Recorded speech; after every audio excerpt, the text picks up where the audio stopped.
BSF headquarters में अचानक गई बिजली से चारों तरफ अफरा तफरी मच गई थी। बीएसएफ के जवानों ने अपनी गन लोड कर ली थी।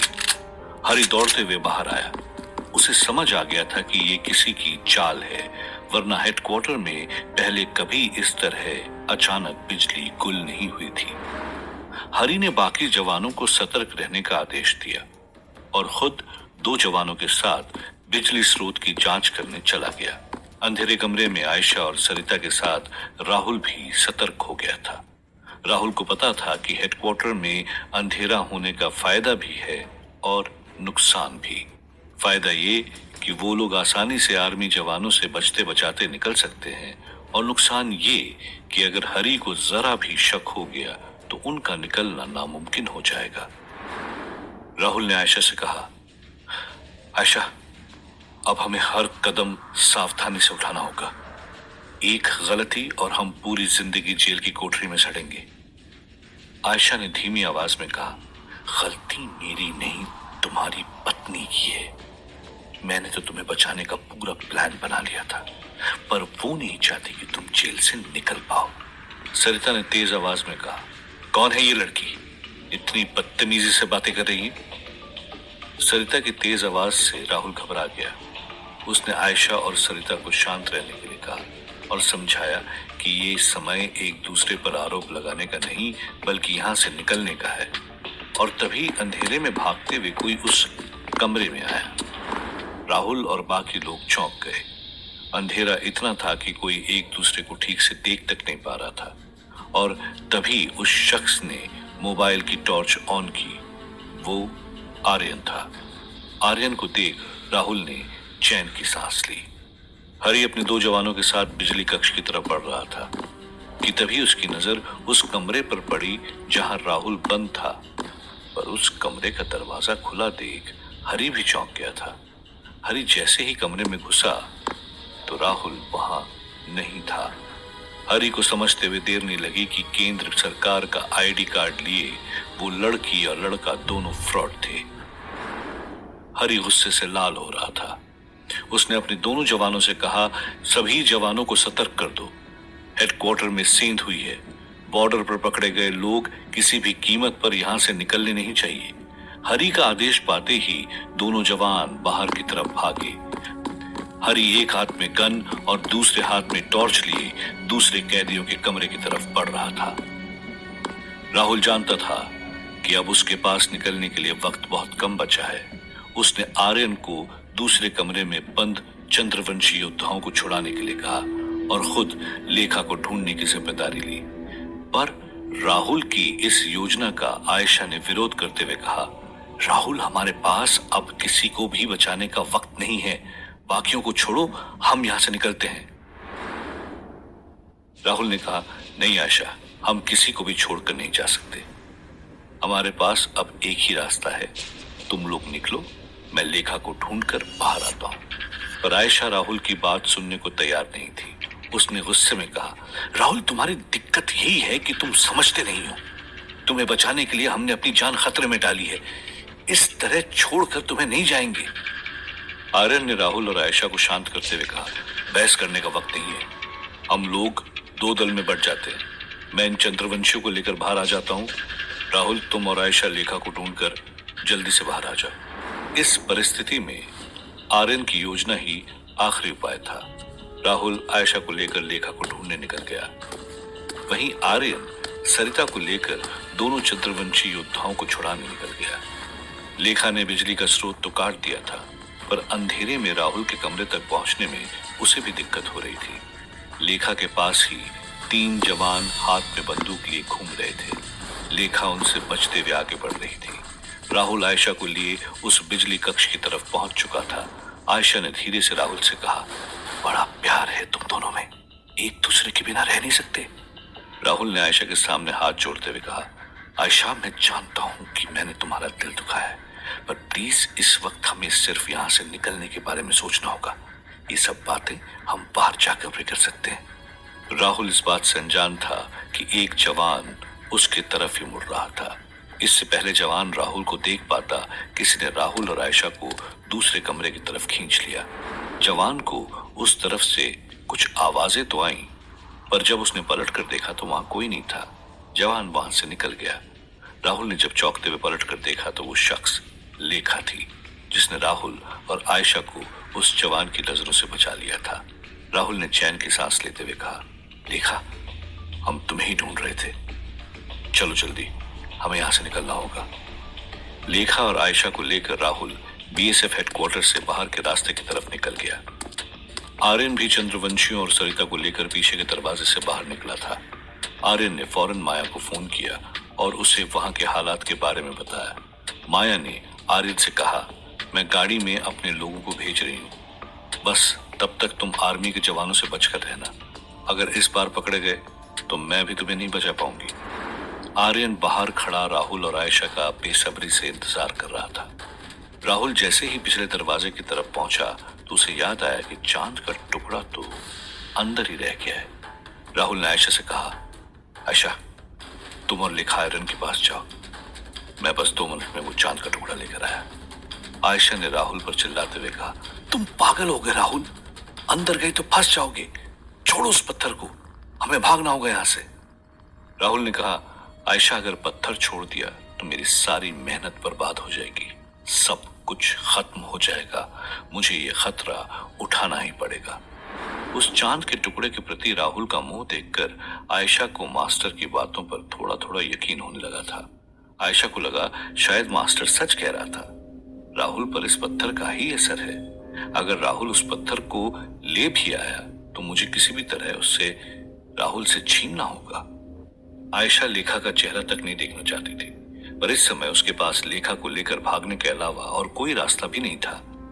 राहुल जैसे ही अंदर जाने के लिए मुड़ा, लेखा और आयशा ने एक साथ कहा, राहुल, अपना ख्याल रखना। राहुल ने मुड़कर देखा और दोनों की तरफ देखते हुए सिर हिलाया और अंदर चला गया। हरी ने हर कमरा छान मारा था, पर ना तो राहुल का कुछ पता था और ना ही उन बाकी कैदियों का। हरी को धोखेबाज लोगों से नफरत थी। वो मन ही मन सोच रहा था कि एक बार इनमें से कोई भी पकड़ा गया तो इनकी जिंदगी नरक बना दूंगा। हरी अंधेरे में टॉर्च लिए आगे बढ़ ही रहा था कि उसकी नजर दूर टेबल पर रखे उस पत्थर पर पड़ी जो अंधेरे में चांद की तरह चमक रहा था। हरी समझ गया था जिस पत्थर को वो मामूली समझ रहा था उसमें कोई बात तो जरूर थी। शायद इसीलिए वो कैदी इस पत्थर को देना नहीं चाहता था। हरी उस पत्थर की तरफ बढ़ ही रहा था कि अचानक उसके सामने भागते हुए राहुल आ गया था। राहुल को भी अंदाजा नहीं था कि उसका सामना हरी से हो जाएगा। बीएसएफ हेडक्वार्टर के उस संकरे रास्ते के एक तरफ हरी था, हाथ में गन लिए, और दूसरी तरफ राहुल था, बिल्कुल निहत्था, और उन दोनों के बीच रखा था चांद की तरह चमकता वो पत्थर। हरी ने गुस्से में चिल्लाते हुए कहा, ये बहुत हो गया तेरा जे खेल लौंडे, इससे पहले मैं गोली चला दूं, अपने हाथ ऊपर करके सरेंडर कर दे तू।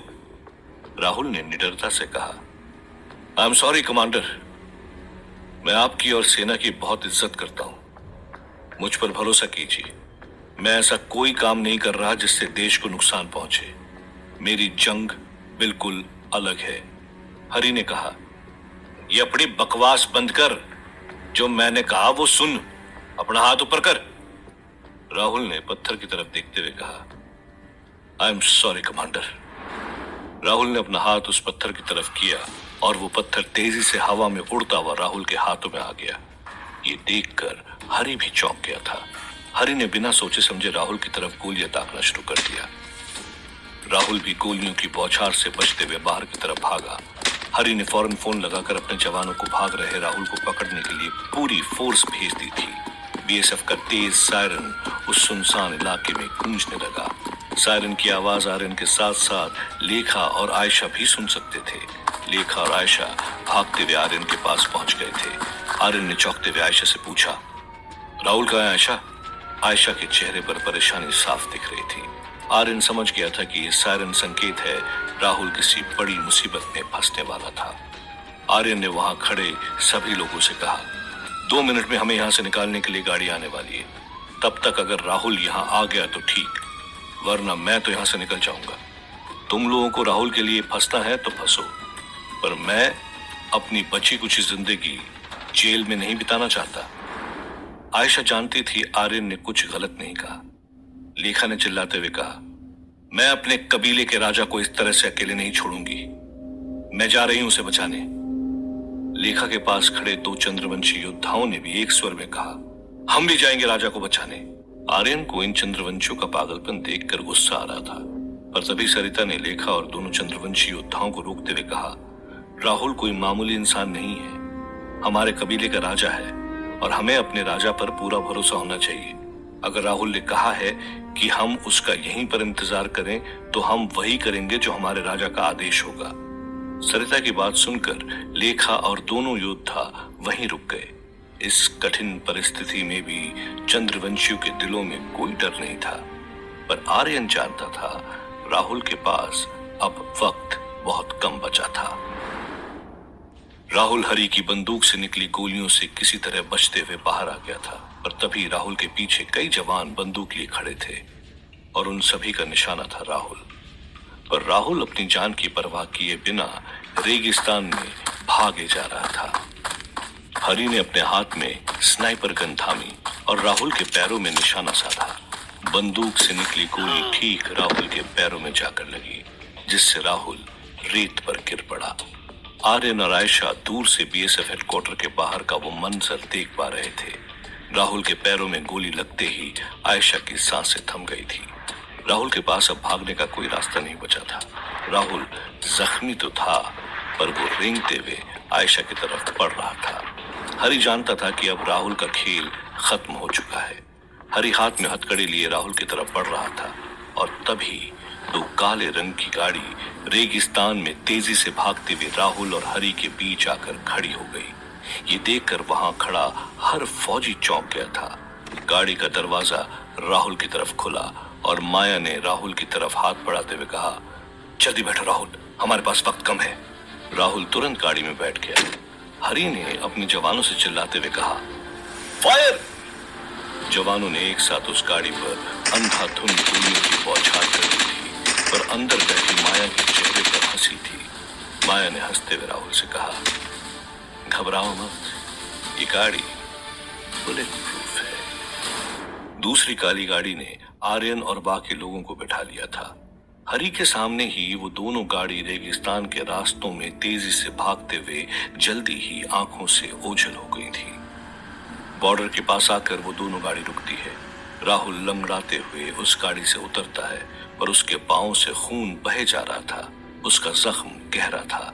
आयशा राहुल के लिए परेशान थी, पर गाड़ी रुकते ही आयशा से पहले दौड़ते हुए लेखा राहुल के पास पहुंचती है और अपनी चुनरी फाड़कर राहुल के बहते हुए खून को रोकती है। ये देखकर आयशा अंदर ही अंदर जल रही थी।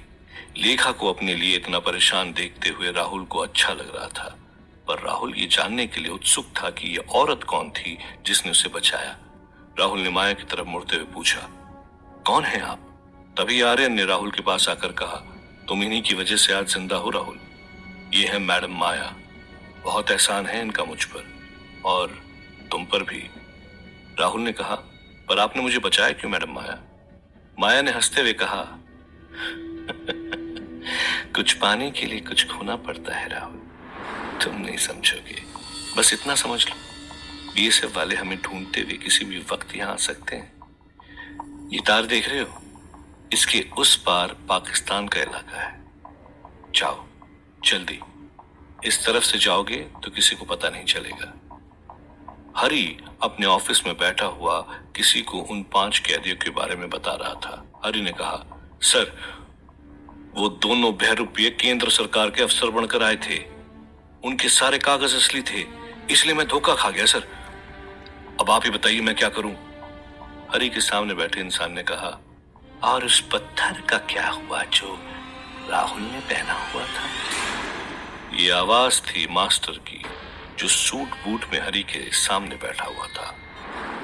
हरी ने कहा, वो पत्थर लेकर भाग गया सर, मैंने जवानों को गश्त पर भेज दिया है, वो लोग किसी भी हाल में सरहद पार न कर पाएंगे। मास्टर हंसते हुए अपनी कुर्सी से उठता है और बाहर की तरफ जाने लगता है।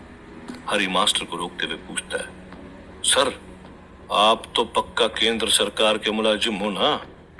मास्टर पलट कर कहता है, जी हाँ, आप खुद ही सोचिए, मैं यहाँ राहुल को बचाने नहीं बल्कि उसे पकड़ने आया हूँ।